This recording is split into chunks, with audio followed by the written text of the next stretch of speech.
to Breakdown, a podcast series that breaks down all the latest crime and punishment news, but does so with a twist. Now, today we are not necessarily going to be covering any news coverage about criminal justice, but it is related to criminal justice. What we are going to do is we're going to talk to my handsome friend who sat next to me on the sofa today, and I'm going to set a little bit of context, and then I'm going to do a little bit of interviewing and asking Jonny some questions. So Jonny will introduce himself in just a second, but I thought, how do we set the context for this conversation? Now, I've just picked you up on Jonny, so yeah. I think the best place to start is I've not seen or heard anything from Jonny in, let's say, it's got to be 10 years. It's got to be 10 years. Yeah. Got to be. And I got a text, a WhatsApp, maybe 2 weeks ago. And Jonny, how are you doing? I'm back in England, because obviously I knew he'd left the country. Now, me and Jonny go back a long time. We've been friends a long time, and he decided to go travelling around the world, and I knew that he was in South America. You'll probably explain this in a minute. Marbella is where he started. I know he spent some time in Thailand and then Australia. So I thought he'd just gone off and done his own thing. I did think he was being a little bit ignorant in getting in contact with me, given the fact that we've got social media and ways of contacting each other. And so after 8 years-ish, I get this text, and what is it that you tell me? Well, obviously, I needed to reach out to you straight away, because while I've been away, I was thinking about you a lot, but obviously I couldn't get hold of you because of the situation that I was in. And straight away I've told you that I've just done 8 years jail in Australia, and your reaction to that, you just laughed at me straight away. You fucking idiot. Which I was expecting that. But yeah. Just out of interest, did everybody respond to you that way? Nah. Everyone's like, oh my gosh. And you're like, oh yeah. But your reaction, to be honest with you... Having said that though, John, it was a massive, massive surprise, because most people that will be listening to the podcast will know that I spent time in custody. Yeah. It's filtered into my work, my writing, in most of the things that I'm involved in. And so therefore they might assume that most of the people that I know and have spent time with have been in and around those spaces, or it's been predictable that they might do that. But I would say that you don't fall into that category. Not yes, you've been in all the spaces that we've been involved in. Exactly right. So it was a big surprise for me. Well, that's right. Exactly that. Obviously, I come from a very, very good background, mum and dad wise. They very hard areas of deprivation, though. Yeah, I know what you mean. Family. Family wise. You know what I mean. They did everything they could for us kids, you know what I mean? And, we went through, got jobs and whatever. And I obviously, I've always worked in the party scene, the club scene and that, and always been around the drug scene, taking them, using them, but not really selling them. And then I'd come to the end of that journey, for me anyway, in the club scene, party scene, working in it. And you worked in bars and stuff like that. That's right, spent time together. That's right, making cocktails, and then went and been a club promoter, and I loved that. What was the bar called next to? I used to come and visit you. Fudge Bar and Cuban Eels. The restaurant was Cuban Eels, and then they had the bar next door, which was Fudge Bar, and I used to come and check you there, didn't you? That's right, yeah. Cocktails. And then obviously, when I said to you, I'm going to go to Marbella and that, and he was like, don't go, just get you in a trade, Baz. The interesting bit there was, that was at the end, so that was after my last, of the 4 sentences, that was, and I was trying to get myself on my feet, wasn't I? That's right, yeah. And so my pitch to you there was, I wasn't saying don't go travelling the world, I was saying try to get, almost coming from my perspective, where I was trying to pick myself up and get myself a job. My argument at that point was, get yourself a trade or something before you go, because if you do come back, then you can go back into something. That's right, yeah, that's exactly right, yeah. And obviously at that stage where I was in my mind as well, I'd already made my mind up that I'm going. And so off I went. Had 5 amazing years working in the party scene, Marbella, working in the clubs, doing all the crazy stuff that you can imagine in the party scene. But then it got to a stage where, I'm almost hitting 30 and I'm thinking, I don't want to be doing this in my 30s. And because I hadn't taken your advice on getting a trade, something to fall back on, I knew I had nothing to fall back on. And, you know, and everyone says, don't put all your eggs in one basket. Well, I've only got one egg. Do you know what I mean? You're making me sound like I'm like this, you know, like really good person to go for advice. You know what I mean? But I was trying to pick myself up at that point too. Of course, listen, like, you know. But then, yeah, I something happened where I'd finished working the party scene in Maui. The season had finished. Someone had promised me a good job in London. Come back to England, I will get you set up in the same industry, but it wasn't. Instead of being a promoter in the front of the door and getting people in, this was more like a job behind the scenes, setting it all up. Do you know what I mean? So I'd have like a group of promoters like myself working for me, but I'm behind the scene, getting everything done. You know, doing all the logistics, all the because social media was popping right then. Yeah. And I'm not a social media person, mate. You know, I can't. I'm a face to face. I can talk, you know what I mean? I can talk all day long to you face to face, but text it's not me. So obviously I've gone back to London. The job that I was promised didn't fucking manifest. So then, you know, and obviously true Jonny B style, whenever I go somewhere, like I'm moving somewhere, yeah, the normal person would save up a decent amount of money. So when they get to that place, they've got enough for accommodation, they've got enough to get themselves about, you know, for a couple of months if, you know, nothing works out. I had none of that. I went back but you didn't go to Marbella like that. I remember exactly you got a few quid and a rucksack on your back. Exactly right. And it worked for me. Do you know what I mean? So I thought, well, I'll go to London with 20 quid in my back pocket. Do you know what I mean? And I'll make it work. Survive, yeah. Lasted about 3 months out there. I just couldn't get myself back on my feet or anything. Or, you know, after living that kind of lifestyle in Marbella, and now I'm living in, like, I've gone from walking on water to like sinking in the water. Yeah. And I'm like, oh, you know, it was a massive shock to my system. But as well, it was a major reality wake-up call. Do you know what I mean? Because I was living that fake lifestyle, you know, of the party scene over in Marbella where it's all glitz and glam. And, you know, now that I'm here in England, pissing down rain in London, probably one of the hardest cities to make it, right, if you're going to try. And I just couldn't get myself going. Yeah. And then an opportunity came up where these boys had bought a bar they rented out this bar in Port of News, and they were asking me, come back over, we want you to run it for us. So I'm like, yeah, all right. So I goes over, and to cut a long story short, these two Muppets, I was thinking, how have these two Muppets got a bar, right? And it turns out they got some dough off some guy. Anyway, me and this guy, we ended up hitting it off, and he was doing his thing, and he brought me into that, which then led on to other things, and eventually got me into jail with the crew that I was with, and I ended up going over to Australia and getting arrested and put into jail.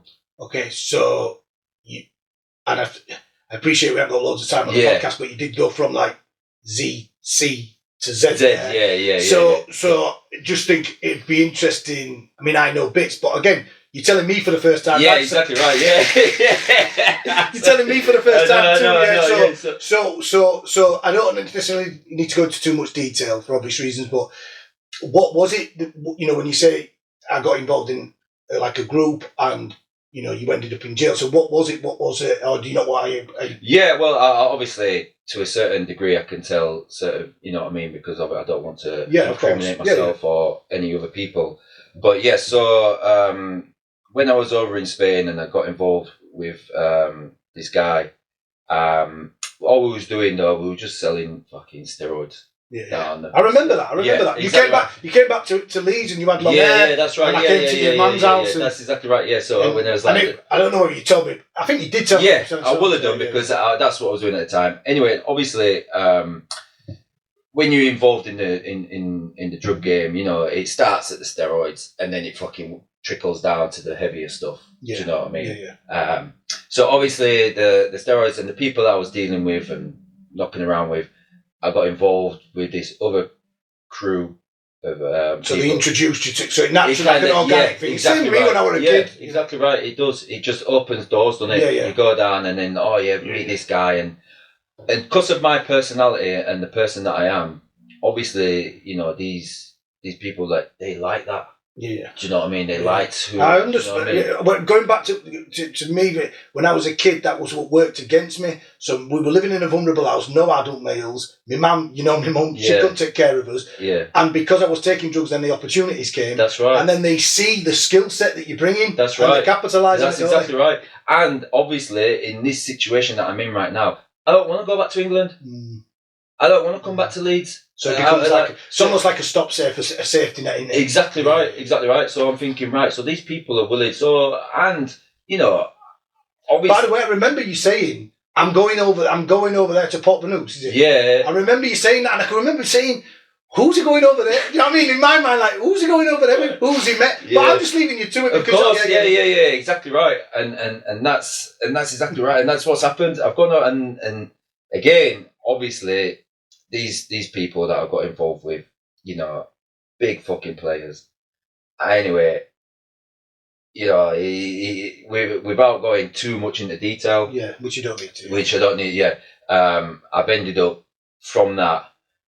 The guy that I started with, our relationship kind of fizzled out. Do you know what I mean? So then he kind of fucked up our situation and our dynamic that we had. So that meant the Pink Floyd, the steroid thing, it's gone. Yeah. It's done.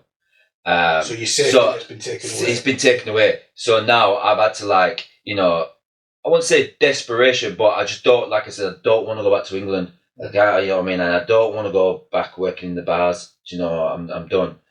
So I've turned to these crew and they were like, listen, we can get something going. Something's happening, but you need to go over to Australia. I was like, all right. And yeah, ended up over in Australia. I was out there for 8 months. Something happened in that 8 months where, they've asked me to go and take this suitcase, basically, drop it off, and it was being watched by the police. Yeah. Obviously, I didn't know at the time. So in the suitcase was 27 kilos of MDMA, 3 kilos of cocaine, and $180,000 in cash at the house, which it was in a common area. That was not my money. Yeah. And because obviously, they weren't right, fucking, here you go, mate. Taking it. The police have seen me put the suitcase in the boot of someone's car. They've driven off. They've pulled that suitcase at the top of the road. Yeah. Watched me go back home. Yeah. I'm on my way to the gym. They've come and arrested me. Bang. Do you know what I mean? It's like, and then. So did you get remanded from that point? Straight away, yeah. So obviously. So this explains the lack of communication, then, doesn't it? I know. I just going straight into it. I swear, I'm just going straight into it. No, that's right. I think it's right. I think you've done it right. That's the right. I think that's you explained. Because then I'm hoping because I'll tell it, and then you can just ask me the questions as and then I can answer your questions. Yeah, yeah. Do you know? But yeah, I ended up like I said, and again, I have to highlight the fact that I have no criminal background in regards to growing up stealing car or it never interested me as a kid. You know what I mean? You were just not that way. That's what I'm saying. You still moved in spaces. I mean, you were still tight all those years. But that's why it took me. Like I said to you on the way over here. I don't know what I expected you to say. I've got a couple of kids. I've got a wife, or I've just been continuing to party. I did not expect you to say, "Yo, I'm just going to have to an 8-year sentence." Yeah. Well, that's right, and no one would have expected. You know what I mean? Like that's the thing. So you did. So you didn't get 8 years. So you served 8 years. So what was the sentence? Well, originally I didn't get 8 years. No, what? So obviously that amount of fucking weight and what I was involved in. Do you know what I mean? And obviously they wanted me to give people up or whatever, and I haven't. I've just copped it all on the chin, and because of that. My original sentence. So in Australia, how the sentencing works is, right, you have a top and a bottom. So your bottom is the term that you have to do in jail. Yeah. And your top is your parole. So for example, if you get an 8-year sentence, but you've got 12 years, you've got 8 on the bottom, 12 on top. That's how it works. So it means you do 8 years in jail and you got 4 years parole. And then your whole sentence is the 12 years then. Yeah. Do you know what I mean? So you've got the 4 years parole. And that's how they work it over there, the system. So my original sentence, when I got it was 15 and a half years on top with a non-parole period of 10 years. So that means I have to serve 10 years. Yeah. Which, obviously, if I wouldn't have beaten my appeal, I'd be still in jail today. Yeah. So how long did your appeal take to go through? My appeal took about nearly 2 years, the appeal, after being sentenced. And then I got the 2 years taken off at my appeal for the simple fact that for people who don't know, so when you get sentenced, and if you want an appeal, you only get an appeal. I don't know if it's the same here, but over in Australia, the only way you can get an appeal is if the judge has made a mistake in the transcript. So a judge very rarely makes a mistake when he's giving out sentences and stuff like that. Do you know what I mean? However, in my case, the judge said to me, okay, the money that was in the house, it was in a common area. I believe that money's not yours, Mr. Battersby, but I'm sentencing you in on the money anyway. Do you know what I mean? Mm. So that there is an error. Yeah, it was, do you know what I mean? Like a contradiction. Exactly right. Knowing, because obviously there's more to my court case than what I'm telling you because of the time situation that we have. You know, the judge did that on purpose, right? Knowing that I would get an appeal and would be able to get the proper sentence that he wanted to give me anyway. But because my judge and my QC that I had at the time had a bit of friction between each other, the judges then thought, fuck this, I'm going to make an example out of him. And to his QC. So now when his QC comes back into my room with a different client, he's not going to bridge up like he did. Do you know what I mean? Yeah. So in regards to that, I cop I get, which, whatever. Well, it's slightly different here. So it's not necessarily about a contradiction or a technicality. It's more about, so I went through an appeal and got refused, and I think it was about 2001, and they take into account the sentence, the mitigating factors, the aggravating factors, and decide whether their appeal stands grounds, and then it goes through the Court of Appeal, for example. So tell me a little bit then. So so you've gone travelling, You've seen a bit. You've got a bit of sun, and then you're in Australia. You've been locked up. You've got a sentence. You have got your appeal. You're serving 8 years, and so firstly, what was prison like in Australia, and then secondly, why on earth did you choose not to communicate with someone? I'd have probably come and checked you in Australia. If I'd have known, being honest, I'm not saying that you should have done, but you do it whichever way you want. And I've never been to Australia. Well, I don't know whether I got in Australia, actually. I'd have had to go through a visa, wouldn't I? But I'd have certainly communicated and all that kind of stuff. So firstly, what was it like in prison? And then secondly, why did you choose to not communicate? Because it wasn't just with me, with any of us.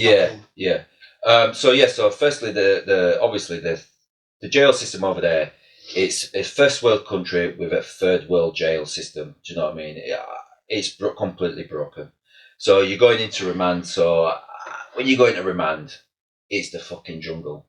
There's every fucking kind of person's in there. They're either coming down off drugs or they're getting, you know what I mean? It's just an absolute hive of carnage. Yeah. You don't know where. So it's a transit. So you're people on remand. People that have just been sentenced. That's right. Kind of people who are coming back down from their sentence for another trial or whatever. So you got a mixture. So there's and because you're random bed placement, so at any time they can move you from any remand centre to another remand centre. So you can just get dotted around the whole system. Do you know what I mean? Because you're random bed, they need that bed. Yeah. And you're just a number. Yeah. You know what I mean? So you have nothing. You've got no control of your life whatsoever. Mm. So that, first of all, going into that was like, it was a bit weird, I wouldn't say scary because I've been in some scary places, like in Brazil. I've been in the favelas in Brazil, scoring crack at 2 a.m, and that's pretty fucking scary, man. So I mean, I've been up into Manaus. It's a city in the jungle of the Amazon, belongs to Brazil, and I've been up there and seen some crazy shit. You know what I mean? So scared. I wasn't scared. Do you know what I mean? But I was just I was ready. Do you know what I mean? I'm ready for to fight. I'm not a fighter. Do you know what I mean? I ain't. But I know Jay. You always used to say, I'm a lover, not a fighter. That's right. I am. I'm a lover, not a fighter. But in that situation, even though I'm not scared, I've accepted my fate. You know what I mean? So every day I came out and I was expecting you know what I mean, to fight every day. But it wasn't. You know, it's the complete opposite. You might, well, for me anyway, I'm thinking of jail like, yo, jail, jail, jail, what you've heard and what you've seen on documentaries and that. So you think, fuck, do you know what I mean? But when you get in there, in my eye, it was the opposite of what I was thinking.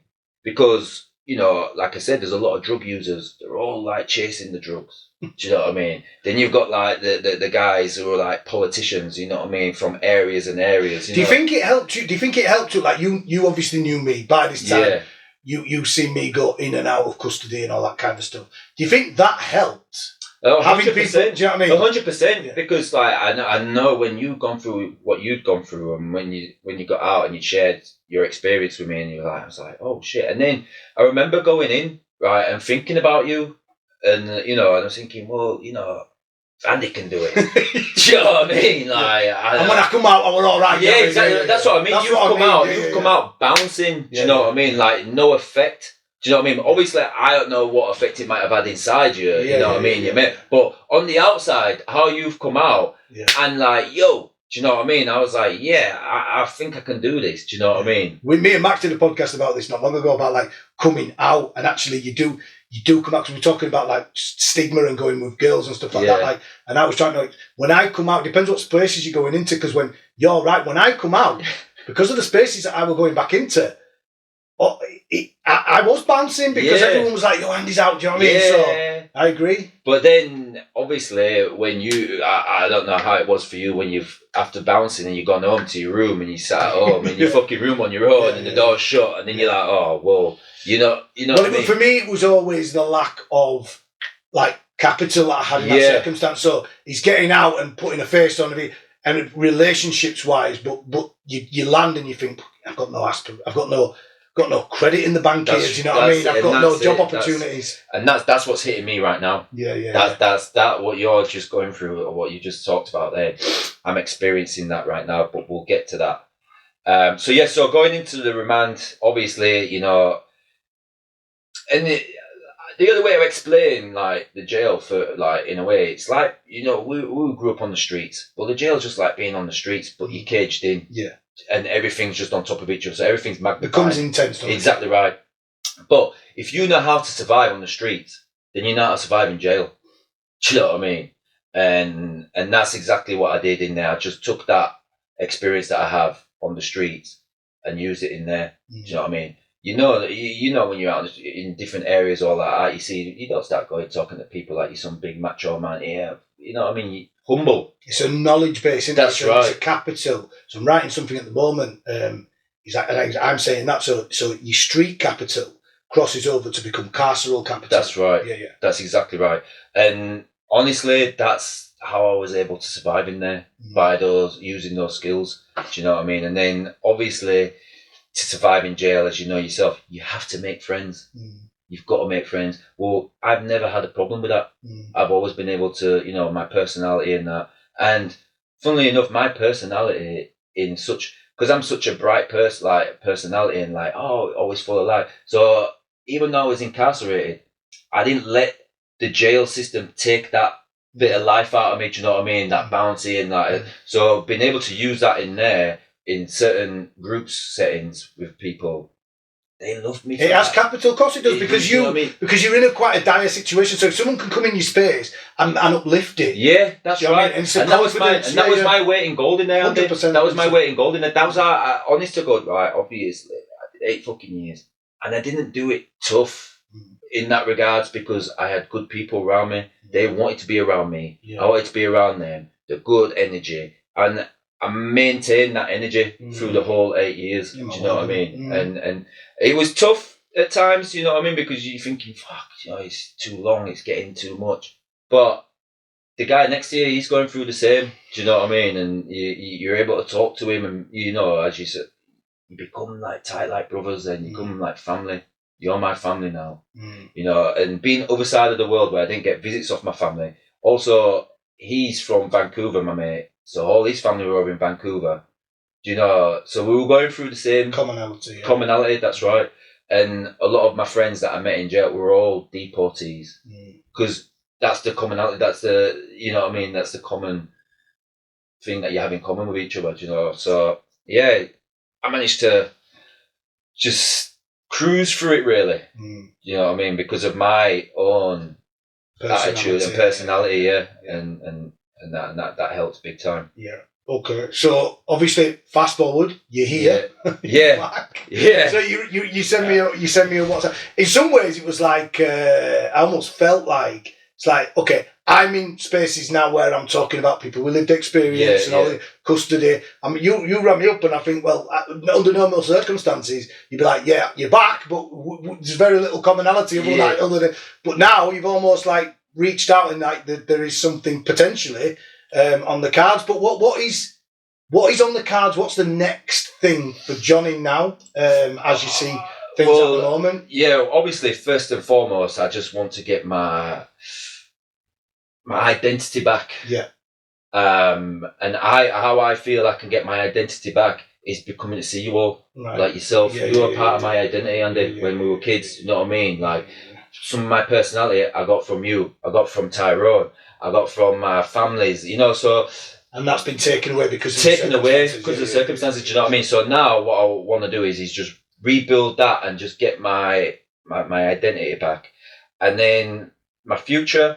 You know, I've always loved to travel. I love, you know what I mean? And coming back to England, I feel like closed in I would imagine it's like, do you remember Steve P, my old friend who was in the army? When he comes back from the army, he said he feels like that because he's coming back into a situation where it's almost like he's contained, which not contained that you're, but he's in a situation where his identity's there, and then he comes back to the UK and he struggles with that transition. 100%. Yeah. And that's exactly how I feel, because obviously I left the UK and just being happy never to come back here to live.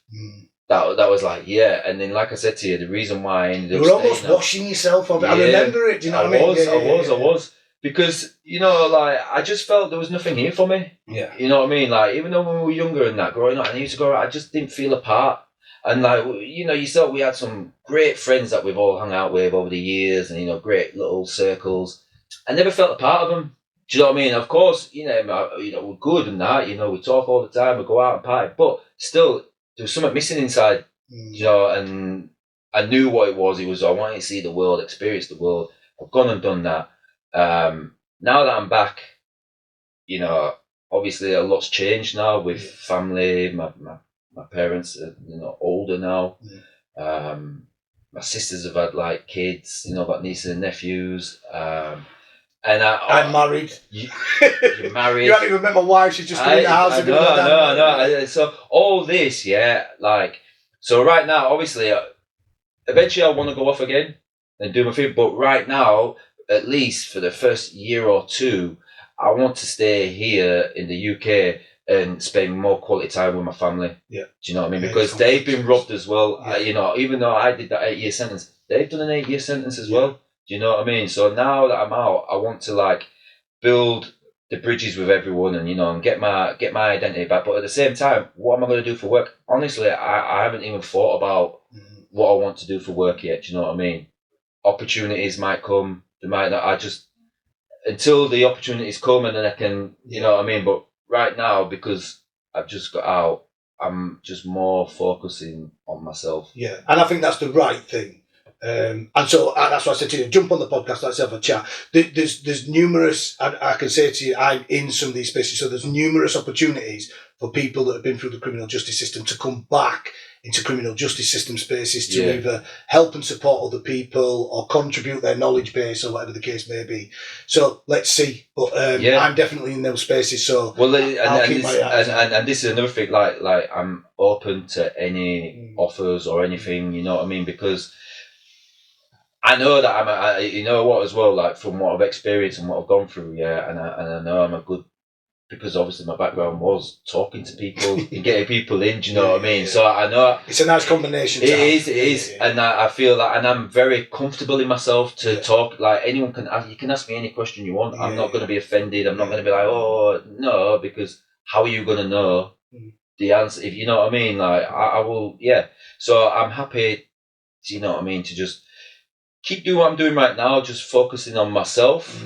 But at the same time, you know, I know that eventually I need something, or you know, I need to get my teeth into something because I don't want to be just sat around doing. Well, the other added thing, I was working in a warehouse many years ago, and I got you a job in the warehouse I was working at, and the manager of the warehouse came over to me and said, "Yo, Andy, what's with that Jonny?" So I said, "What do you mean?" He said, "Well, he's supposed to be in the corner of the factory, man. He's just walking around talking to everybody." So, it's ironic that you're going to need a job that's going to involve communication. Exactly right. I need that. I have to have that. So yeah. But also as well, while I was in jail, one of the great things of it, and there wasn't many great things. Is this an advertisement thing? Oh no, that's a good achievement. But what I want to say is, I have to highlight on this the dog program. Oh yeah. Right. So the jail, there's a guy called Steve Austin, not Stone Cold Steve Austin, right? But there's a guy in Australia called Steve Austin, and he runs these dog programs, right? He's the elite trainer for dogs. I mean, you can look this guy up. He's a freak. The things he can do with dogs. Yeah. So he came up with this idea in regards to inmates training dogs, because all you have as an inmate is time. Yeah. You got nothing else but time. So they wanted to bring the dogs in to the jail. But again, this jail that I was at is called the Honour House. I don't know the system here. I think it'd be the equivalent to a Cat D jail. Right. So basically, it's open. It's open. Do you know what I mean? If you want to walk out, you can just walk out onto the main road and off you go. Do you know what I mean? There's nothing caging you in. You ain't getting locked into your room or your cell. Well, it's not a cell, it's a room. Yeah. Do you know what I mean? So they ran the dog program there, and this dog program was to train dogs as to be assistance dogs for veterans that have come out of the forces and suffer with PTSD. Right. Now, it's a charitable organisation, so it's a non-profitable organisation, so they strictly survive on donations, which is absolutely fucking disgusting for my opinion, because this is something that they need in place. Yeah. So, a veteran comes out, he's served for his country, right? And the last port of protocol for them, right, before they kill themselves, or after drugging them up with all these pills and medications and chatters, and is giving them the dog, is putting them into the dog program. Do you know what I mean? Where they get an assistance dog, when this thing should be a government-run thing, right? Yeah. And because it helps, because I've seen it with my own two eyes. So, for example, you can have this dog anywhere between 8 to 18 months, right? Training this dog, and when the veteran comes, right, a veteran who has got no idea of a dog or all that, they're going to give him a dog for the first time.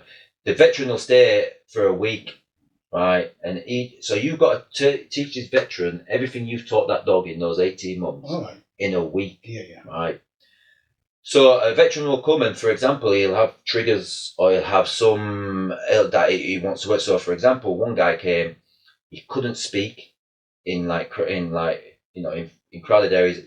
He couldn't go to the shopping on a night. He'd have to wait until midnight or in early hours in the morning to do his groceries, because he just couldn't, and it has night terrors, right? So we train this dog in this specific area. So, your veteran, Jonny, he suffers with night terrors. So if you could work a little bit more with your dog on night terrors. And for example, they'll be laid in bed and their breathing will change. So this is how you would capture that moment. So I'll be laid in my bed, my dog's in his little cage, and I taught my dog, so when I start breathing like that, the dog will run, switch on the light, come and jump on the bed and rest on my chest to wake me up, to let me know he's there. He's okay. Okay, thank you. Tell the dog thank you. The dog will then go back, switch the light off and get back into bed. Right? That sort of, you know what I mean? So the dog is there for the veteran 24/7. So, that was an amazing program, because you see these veterans that come on the Monday, they're all frail, but then the day that they're leaving with the dog, they're all, fully, it works. 100% works. And so do you think that just being involved in that experience provides you with a skill set? 100% it does. So this dog program's been going now for, I think, about 8 years. Yeah. It's got a 100% success rate of inmates going through the dog program, never returning back to jail. They get out, they've got a skill now, right? I can teach you. You can set up your own little dog walking and say, listen, I know how to train dogs or whatever. Do you know what I mean? And charge whatever you want. You've got a skill. You know, so like now I understand dogs. I can train a dog. Do you know what I mean? And that in its own, I was like, and plus, you're potentially saving someone's life. You know, which then gives you all the self-esteem. Exactly right. So when I got to this dog program and I'm doing it, it was a no-brainer for me. All right, I fucked up. I did what I did. Do you know what I mean? But now I've been given an opportunity to give back. Do you know what I mean? So yeah, all right, Australia. I came to your country and I fucked around and I, messed up. Yeah. But now, before I go, I'm going to contribute to society, and I'm going to save a veteran's life. Do you know what I mean? And for me, that was rewarding. Which you don't get many rewarding things from jail. Do you know what I mean? Like, so I can tell by the way you speak about it. It was a profound experience. It was a massive, and not only that, it was a pathway then, because I did that. It was a massive thing over there. So the news comes and gets involved in it when it's a graduation. So you probably graduate about four graduations a year, right? And when it's a graduation, that's the final day, and that's when the veteran takes his dog home then and lives his life. But the newspaper gets involved, the local radio station, the Channel 9 News comes and does it. You know what I mean? So it's a massive thing. So it makes the governor of that jail look good. So the governor then came to us and said, right, what can we do for you? I said, listen, I'm a deportee, I'm getting deported. The one thing that I would love is to be able to go out and work in the community and save a bit of money. She went, right, because you've done this dog program, Battersby, I'll sign off on you to go out and work. Wow. And they did. Yeah. And so for the last 10 months of my sentence, I was out, I had a bracelet on my ankle, and I went out into the community and worked. Yeah. Do you know what I mean? And saved up a bit of dough to come home with because of the dog program.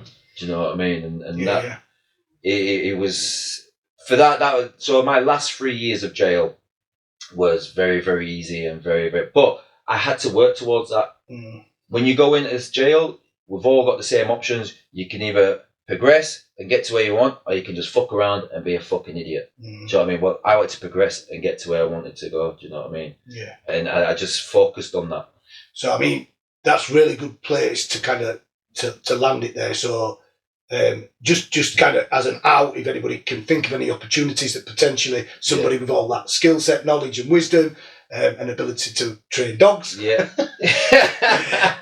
just probably could reach out, man, because actually you're at a point where you're kind of exploring your next steps. So that's the thing. And I just wanted to say thank you for coming on and sharing your wisdom. Thank you so much for having me out. So subscribe, and me and Jonny just wanted to say, yo, my man, it's good to be on to see you, man.